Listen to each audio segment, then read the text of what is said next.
అంగరంగ వైభవమున అఖిల లోక సమక్షమున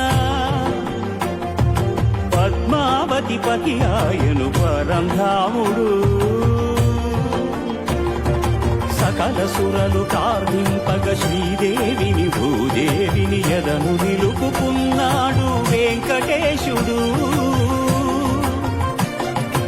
ఆపదముక్కుల వాడై అభయములిచ్చెడివాడై